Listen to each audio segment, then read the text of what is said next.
Y'all ain't gonna believe what happened to him after he got released from jail. And this is the worst thing that could literally happen to you after getting released from jail.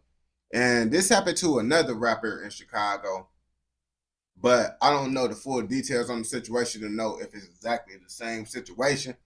So we finna find out what happened to him at the jail. Just to let y'all know, it's not good. Man, what's up, everybody? Welcome back to another episode of EOS. It's 1090 Jake, and I'm rocking with y'all rocking with me. And for this video, we're gonna be speaking on Miami rapper Baby Cinco, who was shot and killed only 30 minutes after being released from jail.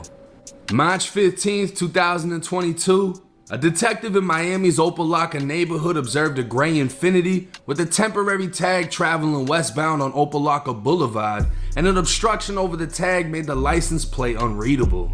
The detective conducted a traffic stop on the vehicle at the intersection of Opa-locka Boulevard and 19th Ave, and while approaching the vehicle, he noticed the driver reaching over the passenger area as if to conceal something, specifically an... I ain't gonna lie to you, bro. You playing a crazy game. That's a crazy game right there. I ain't gonna lie to you. 12 pull you over, keep your hands on the steering. If you're not able to do it before they get out the car, do not reach for anything. You playing with your life if you do. Because once they get out the car, keep your hands where they can see you. You feel me? And if you don't do that, you is reaching, doing all that stuff, just consider yourself lucky if you don't get shot. You feel me? That's how I look at it in those type of situations. An object consistent with the shape of a firearm. The driver was identified as 20-year-old Timothy Stocks, who's more commonly known as the Miami rapper Baby Cinco, and a search of the vehicle was conducted after he stepped out of the driver's seat. Inside of the glove compartment was a fully loaded Glock 32 chambered in .357 SIG, and because of Cinco's age and obvious lack of a concealed carry permit, he was arrested and charged with carrying a concealed firearm. The time was 9:45 p.m. Booked into Miami's TGK Correctional Center, it was now 2 a.m. and Cinco would have to spend the next few hours in a cell before going in front of a judge. As the hours passed, Cinco made his first appearance in court, and a judge granted him a $5,000 bond. As his release was being processed, his life was a $5,000 bond. Oh, that's only if you gotta put if you only gotta put 10% down, what, that's like 500. That's like 500, I think. knowingly about to meet its end. Yeah, that's like 500 because I got a $10,000 D bond and I had to put 1,000 down. And the clock was ticking. It was 2:10 in the afternoon. Oh, he had to put 5,000 down. Oh, he had to. Oh, he had to put 5K to get out. I didn't know how he was saying it because when I got locked up, they said 10,000 D bond, and then I had to put 10% down of that, which was 1,000. You feel me? So be knowing which one they be meaning when they just say it. Afternoon, when correction staff documented Cinco's release. He was picked up in a red Nissan driven by a friend, and exiting the jail, they'd drive only a block away before turning onto the Palmetto Expressway. It was roughly 11 minutes later when gunfire erupted. Bullets pierced the Nissan, striking both the driver and Cinco as the driver lost control. Bro, soon as he got out, literally soon as he got out, bro. This literally just like that rapper from Chicago.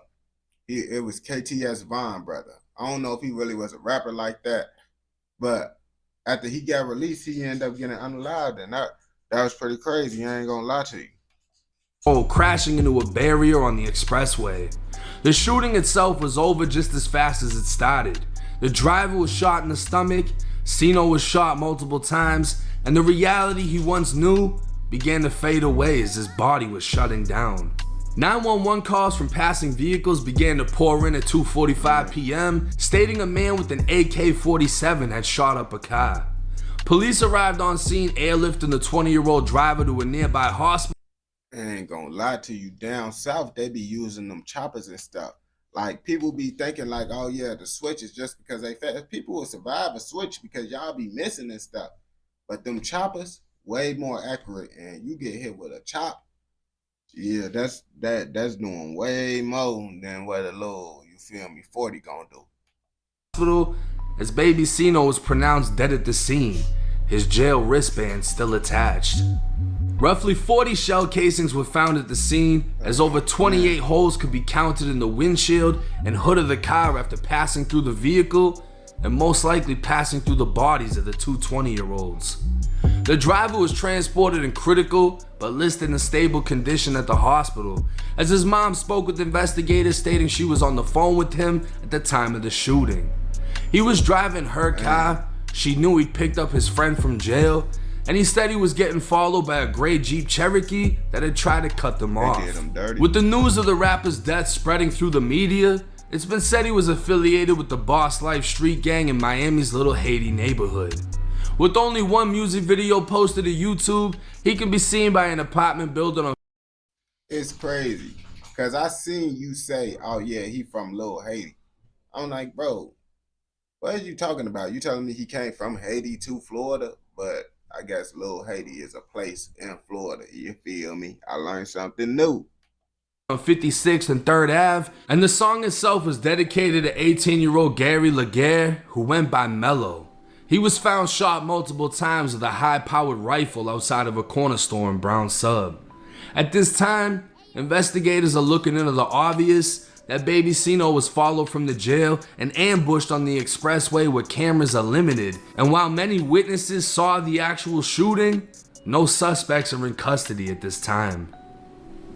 Now, as much as this is a wild one, we can't say that we haven't heard of this before. I mean, there's been other cases, not many, but you know, Chicago, Bobo, that was one of the biggest cases of somebody coming out of jail getting shot immediately. Then you had KTS Dre shot. Oh yeah, I forgot about the Bobo situation. I ain't gonna lie.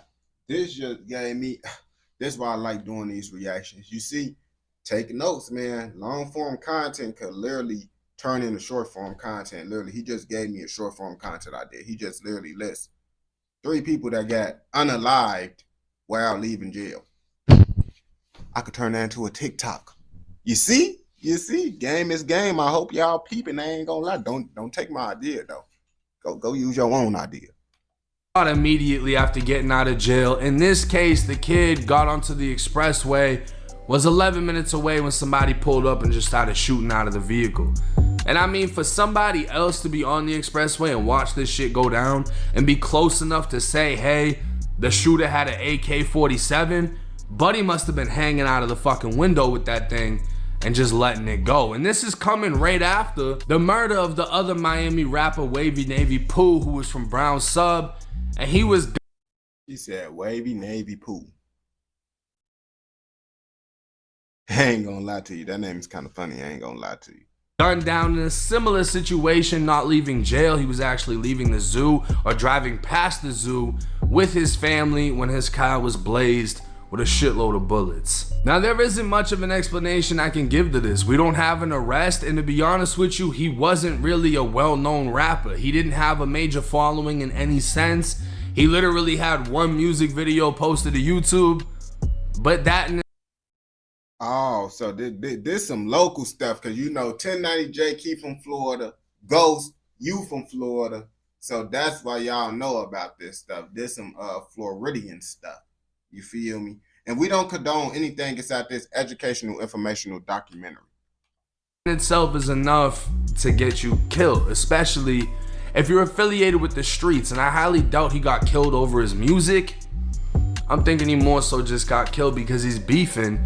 And he's from fucking Miami. Miami is known for murder. But I'm interested in hearing how the police are gonna put this one together, because there has to be cameras. Somebody made a phone call to somebody saying that he was getting released. They saw the vehicle that he got into. I ain't gonna lie to you. That's the only way. That's what I was gonna say at the beginning of the video. You gotta make sure people don't know when you getting released. But I didn't know the little whole situation on this story to even speak on that yet. But now, since I know, yeah, that's why people don't be trying to let people know their release date. You feel me? Like lots of people, these blog pages don't be knowing. Y'all be putting y'all favorite rappers and stuff on the line, life on the line, when y'all post their release date to the world and stuff, because we don't be knowing when they getting released. Y'all let the whole world know. Then the ops be like, hey, you know, folks, he getting released. Oh yeah, oh yeah, we finna be waiting. You feel me? And just like that, y'all blog pages could just get y'all favorite rappers gone. Because people don't be knowing when they getting released. Sometimes it do be people letting them know too. But when it be like bigger rappers and stuff, boy, y'all lucky these rappers be having security and all that, boy, because y'all could get some of these rappers cooked just letting people know when they getting released.